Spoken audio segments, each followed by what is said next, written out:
Assalamualaikum warahmatullahi wabarakatuh.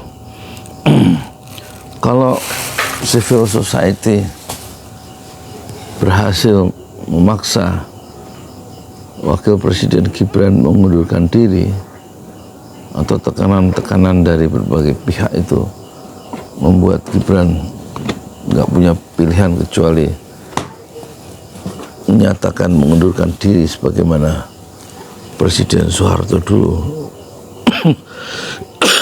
Chaos politik, ekonomi, dan politik membuat dia berdiri dan menyatakan mengundurkan diri. Itu lebih bagus ya, daripada dimakzulkan yang memakan ongkos banyak, memakan waktu sampai 3 tahun dan mungkin entah berapa triliun dipakai untuk menyuap dalam tanda petik anggota-anggota supaya memukul Gibran secara konstitusional.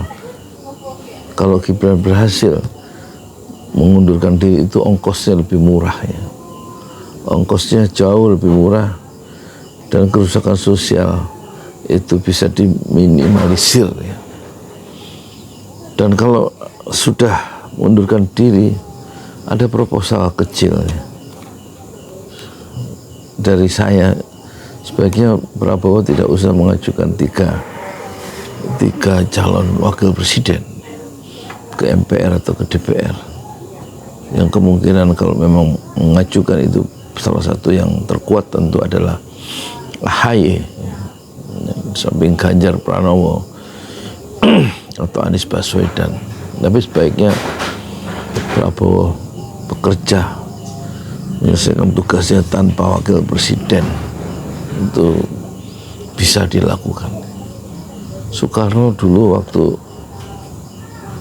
wakil presiden Muhammad Hatta mengundurkan diri karena sudah tidak bisa mengikuti gerak langkah, gagasan dan mimpi-mimpi Soekarno, dan kemudian Muhammad Hatta sebagai wakil presiden 1 Desember 56 itu mengundurkan diri, memberikan satu peluang yang fair supaya Soekarno mempraktekkan gagasan-gagasannya, termasuk Masakom itu. Dan kemudian kita tahu semua dalam sejarah politik Indonesia modern itu Soekarno tidak dibantu oleh wakil presiden. Dari 57, 58, 59, 60, 61, 62, 63, 64, 65 sampai dalam sidang MPRS itu jabatan Soekarno dicopot dan digantikan oleh pejabat sementara pejabat Presiden Soeharto. Jadi sejarah Indonesia, politik Indonesia modern mengajarkan Prabowo bisa bekerja tanpa wakil presiden ya, sebagaimana sudah dilakukan oleh Soekarno selama 10 tahun.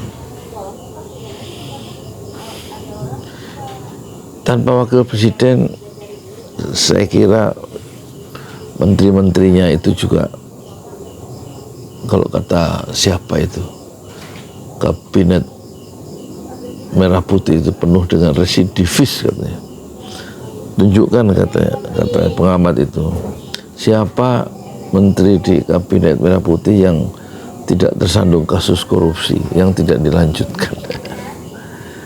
Jadi itu harus dihilangkan juga ya. Setelah menghilangkan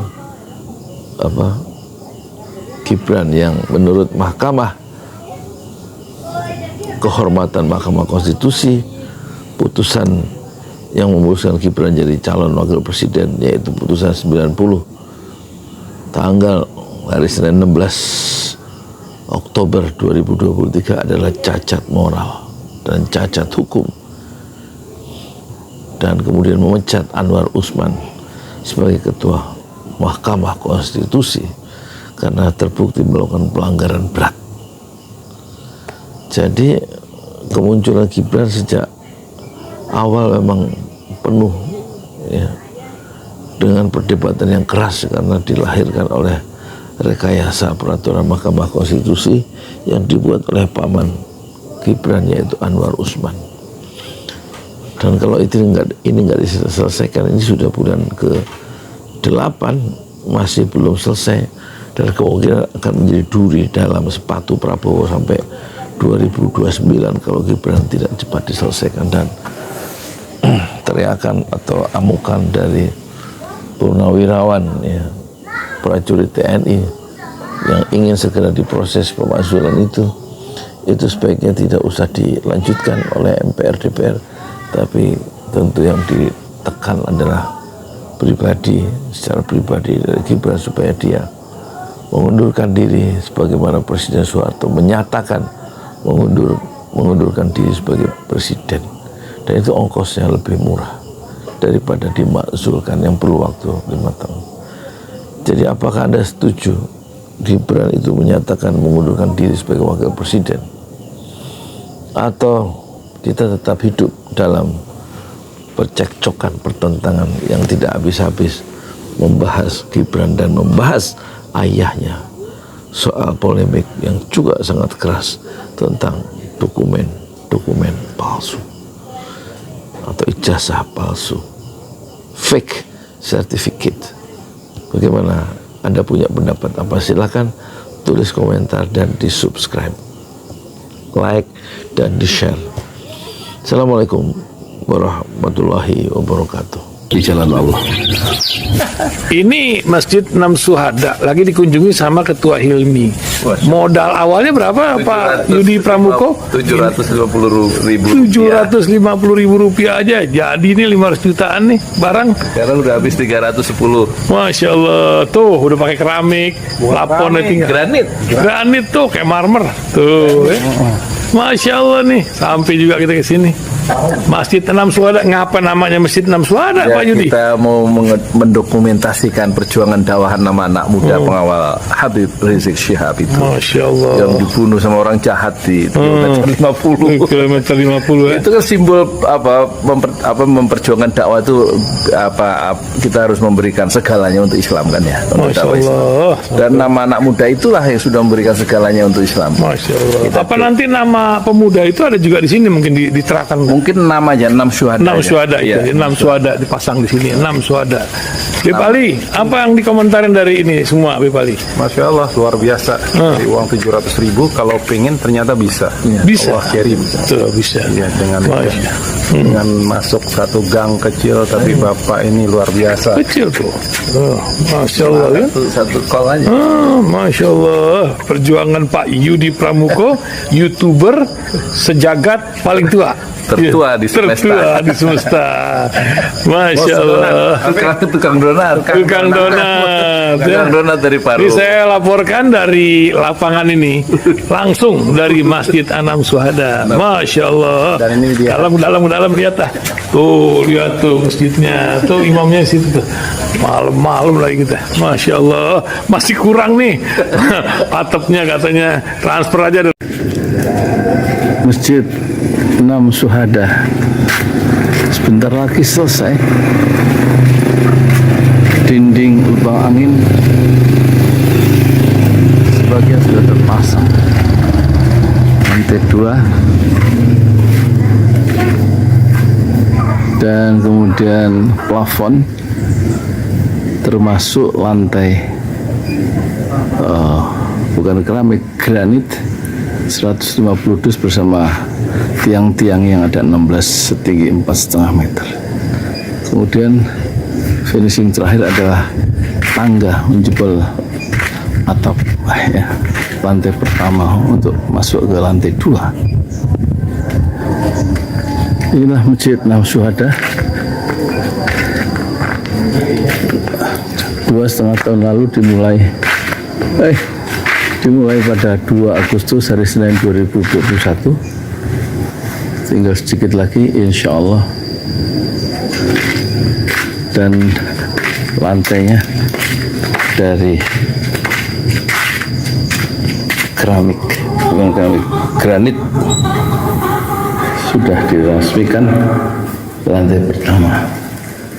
Nanti lantai kedua lewat sini tangganya jebol untuk masuk ke lantai 2. Inilah Masjid Enam Syuhada yang sangat megah karena dari bahan-bahan pilihan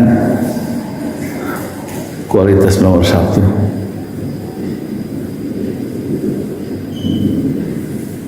Tinggal sekitar 80 juta lagi finishing lantai atas selesai, insya Allah.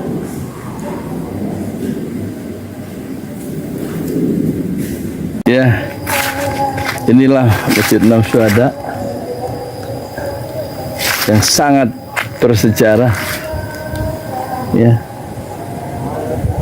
dalam sejarah dakwah Indonesia modern, insya Allah, karena ini dibangun dalam konteks kezaliman rejim penguasa yang sudah membunuh 6 santri dari front Laskar Front Pembela Islam, dan kita abadikan pengorbanan dan perjuangan dakwah mereka sehingga kita sebut namanya Masjid Enam Syuhada.